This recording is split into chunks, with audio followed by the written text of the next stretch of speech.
हमारे पूज्यपाद स्वामी महेंद्र बाबा, हमारे पूज्य शंभू बाबा, हमारे पूज्य गोपाल बाबा, हमारे ब्रह्मचारी केदार बाबा, उपस्थित तमाम गुरुजन, सत्संग प्रेमी महान भाव, माताओं तथा भक्तिमती बहनों को भी मेरा असंख्य बार नमन। आज हम लोग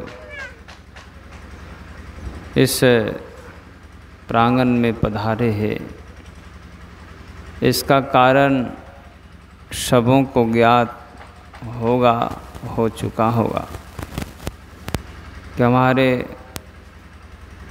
पूज्या दीदी साध्वी सुनैना के जो जन्मदाता पिता थे,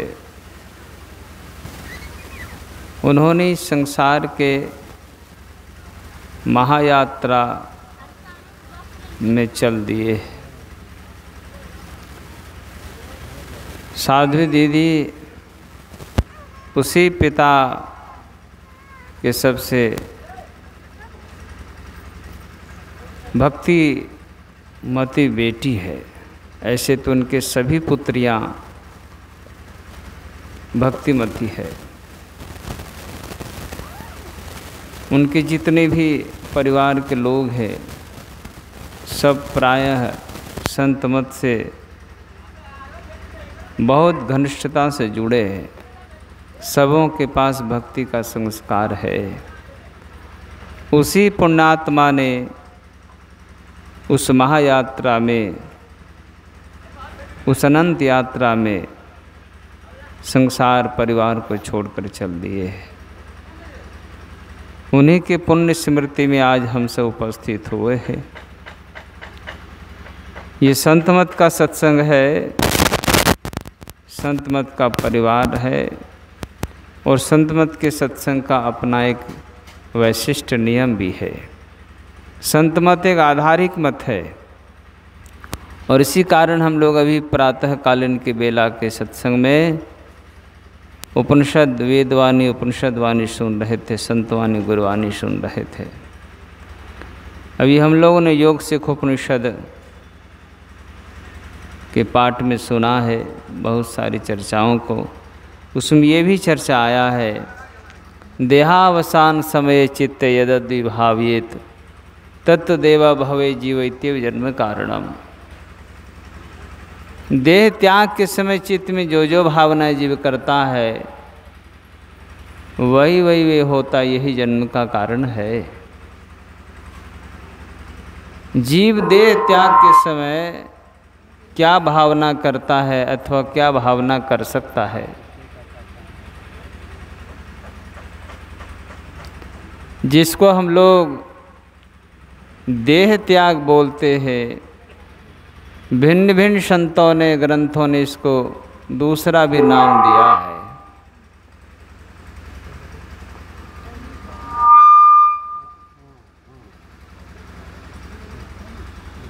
जरूर बोलते हैं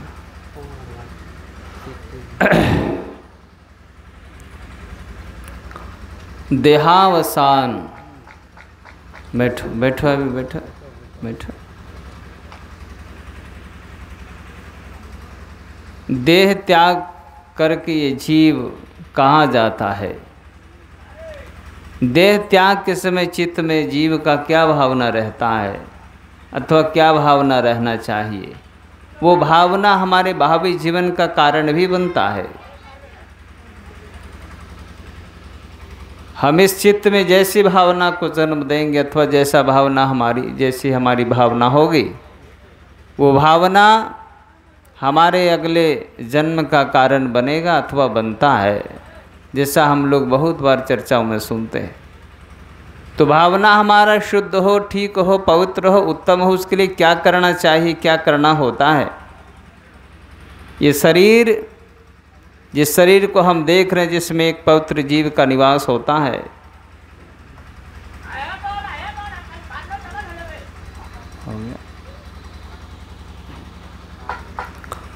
लेकिन ये शरीर स्वयं से धारण नहीं करता है, ये चित्त के हिसाब से शरीर धारण होता है, शास्त्रों का ऐसा कहना है। तो चित्त में हमारी भावना क्या हो सकती है, क्या होगी?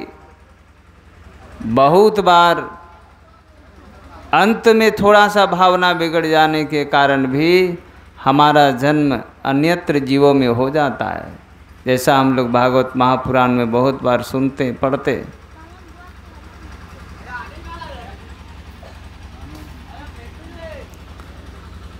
किस जड़ भरत ने बहुत जप तप किया था, राज्य त्याग किया था, परिवार का त्याग किया था, जंगल में निवास करते थे, तप करते थे, जप करते थे। उनका भक्ति पूर्ण जीवन था, भक्तिमय जीवन था। एक दिन उस नदी किनारे अपनी कुटिया में बैठकर नदी का दृश्य देख रहा था।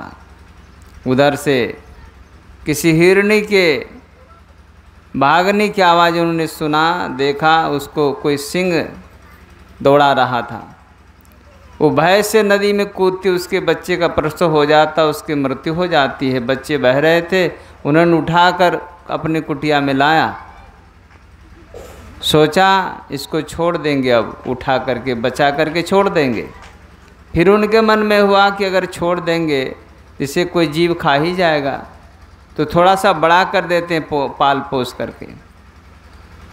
उचित उस कुटिये में उस हिरण को स्थान तो दिया, लेकिन उसका स्थान उसके चित्त में भी हो गया। उस हिरण का जगह उसके चित्त में भी हो गया। उसके चित्त में भी उस हिरण के लिए जगह बन गया। जब कुछ बड़ा हो गया, उसके साथ उसका बड़ा तादात्म्य हो गया, उसके साथ बड़ा संबंध हो गया उसका। जब थोड़ा बड़ा हो गया, उसके दिनचर्या में व्यवधान डालने लग गया। कभी उसके गोद में बैठ जाए, कभी उसको खुजलाने लग जाए, कभी कुछ करने लग जाए। और ऐसे ऐसे धीरे जैसे जैसे वो बड़ा होता चला गया, उसके साथ उसका संबंध बड़ा घनिष्ठ होता चला गया। एक दिन वो जंगल में भाग जाता है, बड़ा चिंतित होता है, कहाँ चला गया। कोई जीव उसे खा तो नहीं जाएगा, उसे मार तो नहीं देगा। और उसको खोजने निकलता है, खोजते निकलता है, बड़ा उसकी मन स्थिति दूसरी हो जाती है। भगवान सूर्य से भी पूछ लेता, कहाँ चला गया वो छौना, मृग का छौना कहाँ गया। लौट कर आता, उसे नहीं मिलता। इसी चिंतन में है वो, इसी चिंतन में कि कहाँ चला गया। चिंतन चल रहा था। काल का कोई समय तारीख निश्चित नहीं होता, कब आएगा वो। कभी भी आ सकता, कहीं भी आ सकता, किसी स्थिति परिस्थिति में आ सकता है। काल किसी का प्रतीक्षा नहीं करता है, और काल का हम भी प्रतीक्षा नहीं करते हैं। काल तो किसी का प्रतीक्षा नहीं करता, हम भी काल की प्रतीक्षा नहीं करते। क्यों नहीं करते? अगर प्रतीक्षा कर रहे होते तो हम उसके लिए कुछ उपाय भी कर रहे होते। बहुत लोग बेसूध हैं, बहुत लोग अनभिज्ञ हैं, बहुत लोग अनजान हैं, बहुत लोग मदान्ध हैं। आप उसे कहिए ये ध्यान भजन सत्संग करिए, क्यों नहीं करते? एक दिन जाएंगे तो हिसाब देना होगा। बोले जब जाएंगे तब देखा जाएगा। बोले मरिएगा नहीं का? बोला अच्छा मरेंगे तो क्या आज मर रहे हैं क्या आज नहीं मर सकते क्या? हम आज भी मर सकते हैं। कोई बोलता इस बात का गारंटी लेता आज ही मर रहे हैं क्या? तो क्या मरेंगे नहीं क्या हम? जिस दिन मरेंगे आज ही तो होगा, कल थोड़ी होता। आज ही मरते हम, कल थोड़ी मरते। लेकिन इस बात का हमको खबर नहीं रहता है। और जब इस बात का खबर नहीं होगा तो हम चित्त को शुद्ध क्यों करेंगे? और चित्त शुद्ध नहीं होगा, चित्त में जो भी भावना हम रखेंगे, मृग का भावना रखेंगे, धन का भावना रखेंगे, जिसका भी भावना हमारे चित्त में होगा, वही भावना हमारे चित्त में अगर रहेगा, वही हमारे जन्म का कारण होगा। हम इस चित्त के भावनाओं से सांप भी बन सकते हैं, बिच्छू भी बन सकते हैं, पशु भी बन सकते हैं, कुछ भी बन सकते हैं, हम भूत प्रेत भी बन सकते हैं। अभी बहुत लोग इस बात से अनजान है, अनभिज्ञ है, बड़ा अभिमान रखता है। ध्यान सत्संग करके क्या होगा? इस तरह के भावना वालों को संत कबीर साहब ने क्या कहा? ये तुम्हारा दीवानापन है। दीवाना किसको बोलते? अब देखें बहुत माताएं हम लोग के पास कभी बोलते कि बाबा बेटा हमारा दीवाना हो गया। कहा है? बोले हमारा बात नहीं मानता है, नशा करता है, खराब लोगों के साथ घूमता है। कमाए धमाए कुछ नहीं करता, जो हम लोग कमा रहे तो वो भी ले जाता है। दीवानापन नहीं हुआ ये दीवाना वो एक तरह से। वो दूसरा दीवाना क्या है? दूसरा दीवाना ये है जो संत महापुरुषों की बात को नहीं मानता है, इसको भी दीवाना ही कहा गया। जो शास्त्रों की बातों को नहीं मानता, इसको भी दीवाना कहा गया। उस दीवाने का क्या होगा? कबीर साहब ने उसका परिणाम सुना है, दीवाने मन भजन बिना पछतई हो। अगर ये दीवानापन रहा, संत महापुरुषों के उपदेश और वाणी को नहीं मानेंगे, संत ग्रंथों की वाणी उपदेश को नहीं मानेंगे, तो उस दीवाने का क्या होगा? कबीर साहब ने उसका परिणाम बताया। परिणाम यही होगा कि दीवाने मन भजन बिना पछतई हो, पहला जन्म भूत के पई हो। ये दीवानेपन का परिणाम होगा और उस दुख को भोगना पड़ेगा। बहुत ऐसे लोग हैं, बहुत ऐसे बच्चे हैं, बहुत ऐसे माता पिता की संतान है जो माता पिता के कृपा से, माता पिता के चलते वो बड़ा फुटानी करता है ना, बड़ा फुटानी करता है। क्रीच वाला कपड़ा पहनता है, जूता पहनता है, सेंट मारता है, कोट पहनता है, टोपी पहनता है, सब कुछ करता है। क्यों? बाप की कमाई पर। और जब माँ बाप समझाता है बेटा तुम भी अपना कुछ कमाओ, नहीं सुनता है, नहीं मानता है। तो जब माँ बाप गुजर जाते तो उसका क्या होता है? जब माँ बाप देखता नहीं मानता तो क्या कहता है? ठीक है, जब तुम समय आएगा तो समझना अपना, है ना। एक दिन दुख होगा, तुम्हें तकलीफ होगा। माँ बाप जब समझा कर थक जाते तो यही बात बोलता अंतिम। संत महापुरुष भी कहते हैं जब तुम संतों की बात नहीं मानोगे, ग्रंथों की बात नहीं मानोगे, धर्म का जीवन आचरण नहीं करोगे, तो एक दिन तुम्हें भी पछताना होगा। पछताना यही होगा कि मरोगे एक दिन, इस संसार से जाओगे, तो पहला जन्म क्या होगा? का भूत का होगा। उस समय पछताएंगे। अभी तो हमें इस बात का दुख नहीं है, चिंता नहीं है, इस बात का कोई फिक्र नहीं है। हम तो अभिमान में जी रहे हैं, हम तो दीवानापन में जी रहे हैं। कबीर साहब कहते ज़्यादा दीवानगी दिखाओगे तो पहला जन्म तुम्हारा वो समझने वाला होगा, और तब पता चले उस दीवाने का परिणाम क्या होता। काश हम समझ गए होते, काश हम संभल गए होते, काश हम उसकी बात को मान लिए होते, संतों की बात को मान लिए होते, ग्रंथों की बात को मान लिए होते, तो आज हमारा ये दुख तकलीफ नहीं होता। इसलिए पहला जन्म ये दीवानेपन का लक्षण कि प्रेत का होता है। गरुड़ पुराण का ऐसा मानना है कि अगर कोई जीव एक बार प्रेत के जन्म में जाता है तो उसे 7 बार जाना पड़ता है। कबीर साहब ने लिखा है इसको, पहला जन्म भूत के पइयो, 7 जन्म दुख पइयो। तो जब भूत का शरीर में गए तो 7 बार काहे दुख होगा? कहा कि प्रेत के शरीर में जो व्यक्ति ध्यान भजन सत्संग नहीं करता है, सदग्रंथों के संतों की बात को नहीं मानता है, उसे प्रेत के शरीर में जाना पड़ता है। और एक बार जाना नहीं पड़ता है ना, एक बार जाना नहीं पड़ता है। साधारण डॉक्टर के पास हम जाते एक ही बार में हो जाता काम क्या है? साधारण डॉक्टर के पास हम जाते तो एक बार में काम हो जाता है? कई बार जाना पड़ता है। एक बार खून टेस्ट कराइए, तो एक बार पेशाब टेस्ट कराइए, एक बार शुगर टेस्ट कराइए, क्या नहीं टेस्ट करवाते रहता है, एक बार में हो जाता है। और उस डॉक्टर के पास जाएंगे तो एक बार में हो जाएगा, वो भी टेस्ट करता रहता, 7 जन्म तक टेस्ट करेगा। और एक बार जाएंगे तो कितना दिन लगेगा? एक बार के टेस्ट में कितना समय लेता है? आप लोग कभी खून टेस्ट कराए हैं? कितना दिन लगता है? एक दिन में दे देता है क्या? 2-3 दिन ले लेता समय ना। तो एक बार प्रेत के जन्म में टेस्ट चलेगा कितना दिन? 10,000 साल तक। और 7 बार टेस्ट होगा हमारा। इस दीवानेपन का नतीजा ये होगा कि 7 बार टेस्ट होगा, 70,000 वर्ष लगेगा गरुड़ पुराण के अनुसार से। उस समय सब हेकड़ी और दीवानापन निकल जाएगा। तब स्मरण करेंगे काश संतों की बात को मान लिए होते, ग्रंथों की बात को मान लिए होते, तो ये कष्ट भोगना नहीं पड़ता। इसीलिए कहा चित्त को शुद्ध करिए, चित्त में सदैव उस परमात्मा का चिंतन करिए, अपना आराध्य का चिंतन करिए। इस चिंतन से अगर शरीर छूटेगा तो उस जीव का अच्छा परिणाम होगा, बुरा परिणाम नहीं होगा। कबीर साहब ने ऐसा भी लिखा है, उसकी वाणी को हम लोग बहुत बार सुनते हैं, भक्ति बीज बिन से नहीं जो जुग जाए अनंत, ऊंच नीच घर जन्म ले तौ संत को संत।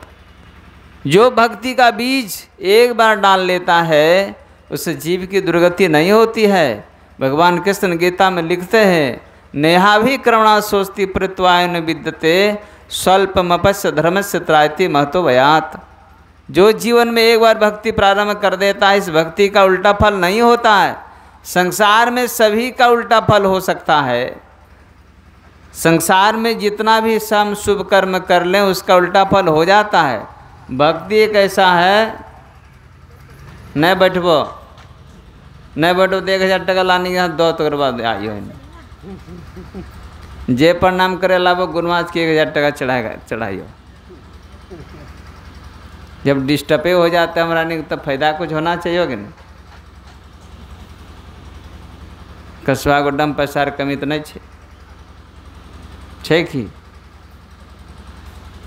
न तो वहीं बैठो। कौन चीज बोल रहे थे, कौन चीज बोल रहे थे बोलिए। माँ जी कौन चीज बोले चलिए, वहीं बैठियो। देखिए देखते ना, अभी चित्त का बात चल रहा था। आज चित्ते नहीं रहेगा ठीक अस्थिर तो होगा काम। इसलिए भगवान श्री कृष्ण ने कहा है गीता में कि अगर भक्ति का प्रारंभ कोई कर देगा इसका उल्टा फल नहीं होता है। प्रत्यवायो ने विद्यते, मतलब इसका उल्टा फल नहीं होता है। और उसकी रक्षा महान भय से हो जाती है। महान भय क्या है? हम विभिन्न जोनियों में जाने से बच जाएं, यही महान महाभय है। और इसी महाभय से बचने के लिए संत महापुरुष कहते हैं कि भक्ति करो। गुरु महाराज की वाणी हम लोग रोज गाते हैं, आवागमन श्रम दुख दूजा है नहीं जग में कोई। यही तो महाभय है हमारा। इसलिए भक्ति का बीज एक बार डाल लेना चाहिए हर जीव को, हर व्यक्ति को। और उस भक्ति के बीज से क्या होगा? वो भक्ति का बीज हमारा हमको सुरक्षित कर देगा। वो सुरक्षा कवच है हमारे लिए भक्ति का बीज। अगर भक्ति का बीज एक बार किसी को पड़ता है तो उस जीव की सुरक्षा संत महापुरुष लेते हैं, भगवान भी लेते हैं कि उसका उल्टा फल नहीं होगा। संसार में जितना भी पुण्य करिए उसका उल्टा फल हो जाता। हम लोग सुने हैं, कोटि गाय नित पुण्य करत नृग गिरगिट जोनी पड़ी। राजा नृग ने, भागवत में इसकी चर्चा है कि वो 1 करोड़ का रोज दान करता था। वही नृग राजा क्या हो, गिरगिट हो गया। आप कथा में सुने होंगे, एक दिन भगवान कृष्ण अपने नाती पोता के साथ में गेंद खेलने के ले गए। उसका दादाजी नाना जी चलिए, वो बैठ गए। अब सब खेलने लग गया, उसका पूरा परिवार, बच्चा सब। एक बार किसी ने गेंद जोर से मार दिया, जब गेंद कुएं में गिर गई। कहा कि उठा दीजिए गेंद, सबको ले गए उनको, गेंद यहाँ कुएं में गिर गई। भगवान कृष्ण ने देखा, गेंद उठाया और उसमें देखा गिरगिट बहुत बड़ा है, बहुत विशाल बड़ा गिरगिट। भगवान कृष्ण ने पूछा, कौन हो भाई तुम? इतना बड़ा गिरगिट तो हमने भी कभी नहीं देखा। गिरगिट की जोनी में गया, फिर भी अभिमान उसका इतना है, बोलता कि आप हमको नहीं जानते हैं।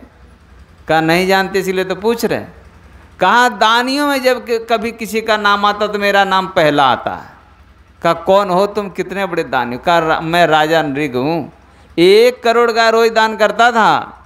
कहते कुएं में क्या कर रहे हो तुम यहाँ? 1 करोड़ दान गाय करता था रोज, तो क्या करता था, क्या कर रहा है यहाँ? कहा कि यहाँ आ गया हूँ, उद्धार मेरा भगवान कृष्ण करेंगे। थोड़ी सी चर्चा कर रहा हूँ। कहा कि भगवान कृष्ण उद्धार करेंगे। कहा वाह, इतना बड़ा दानी फिर भी गिरगिट जोनी में अगर वही दान नहीं करके अगर वो भक्ति किया होता संतों के मुताबिक तो उसको गिरगिट जोनी में जाना नहीं पड़ता। इसीलिए कहा कि भगवान कृष्ण इस बात का प्रमाण भी देते कि अगर कोई भक्ति का प्रारंभ करता है उसका उल्टा फल नहीं होगा और उसको महाभय से उसकी रक्षा हो जाएगी, उसको गिरगिट जोनी में जाना नहीं पड़ेगा। इसलिए इस बात को हम लोग जाने समझे। और एक छोटी सी चर्चा में करके शब्दों को विराम देता हूँ। जिस साध्वी दीदी के पिता का पुण्यतिथि में हम सब उपस्थित हुए,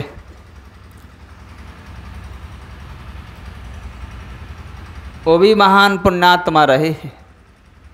हम लोग भी यहाँ बहुत आते जाते थे। जो सुन्ना दी बिहार चले गए तो हम लोगों का भी रास्ता कट गया। पहले बहुत आते थे हम लोग भी यहाँ, है ना, बहुत आना जाना होता रहता था। लेकिन अभी थोड़ा थोड़ा अलग थलग हो गए, सब बिहार झारखंड हो गया है। तो मैं भी यहाँ बहुत दिन से आता हूँ, है ना, बहुत दिन से आता हूँ। उनके पिता भी बड़े ही पुण्यात्मा थे, और उस जीव की क्या गति होगी, जिस जीव ने संसार त्याग किया, शरीर त्याग किया, उसकी गति क्या होगी। भागवत की एक चर्चा में सुनाऊँ आप लोगों को, आप लोग सुने होंगे, पढ़े होंगे, मैं थोड़ा सा याद कराता हूँ। आप सुने हैं जब भक्त प्रहलाद जाने लग गए, शरीर छोड़ने का समय आया, तो उसे विमान आया उनको ले जाने के लिए।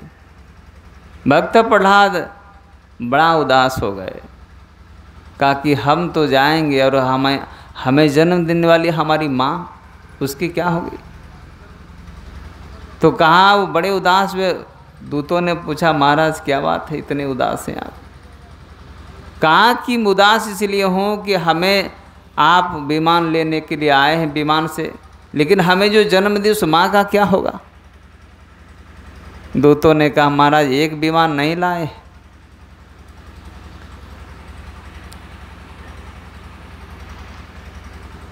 कहा एक विमान नहीं लाए, 2 विमान लाए हैं। कहा तो दूसरा कहाँ है। कहा उस विमान में आपकी माँ को बिठा चुके हैं, केवल आपकी प्रतीक्षा है, आपकी प्रतीक्षा इसलिए करें, आप भी बैठे और चले। कहा कि 2 विमान क्यों लाए। कहा कि जिस माँ ने ऐसे भक्त को जन्म दिया है, क्या उस माँ की दुर्गति हो जाएगी, इसलिए वहाँ से आदेश आएगा 2 विमान ले जाओ, और उस भक्त की माता को पहले बिठाना, उसके बाद उस भक्त को बिठाना। इसलिए आपके लिए एक विमान अलग है और आपकी माता के लिए एक विमान अलग है, उसमें आपकी माता बैठ चुकी है। जब भक्त प्रहलाद ने देखा कि माँ विमान में बैठ चुकी है, तो प्रसन्नता से गए हैं बैठने। और ऐसा भागवत में वर्णन है कि प्रहलाद थोड़े से छोटे कद के हैं, है ना, तो विमान में बैठने के लिए घूम रहे हैं चारों तरफ। काल स्वयं आया है और कहा कि महाराज हमारे माथे पर पैर रखिए और आप विमान में बैठिए। प्रहलाद काल के माथे में पैर रख करके विमान में बैठे और विमान उनको लेकर चले गए उस पुण्य लोक में। तो जिस पिता ने, जिस माता ने ऐसे भक्त को जन्म दिया है, दी है, क्या उस जीव की दुर्गति हो जाएगी। शास्त्र ऐसा प्रमाण नहीं देता कि उस जीव की दुर्गति हो जाएगी। मैं गुरु महाराज से यही मंगल कामना करता हूँ उस पुण्यात्मा के लिए, उस दिव्यात्मा के लिए, वो जहाँ भी हों, जिस लोक में हों, गुरु महाराज अपने चरण में स्थान दें और उन्हें शांति प्रदान करें। और इस संपूर्ण परिवार को भी गुरु महाराज इस दुख से उबरने के लिए साहस प्रदान करें। इन्हीं शब्दों के साथ में वाणियों को विराम देता हूँ और सबों को नमन करता हूँ। बोलिए श्री सद्गुरु महाराज। दीजिए समूहक दीजिए। समूहक दीजिए।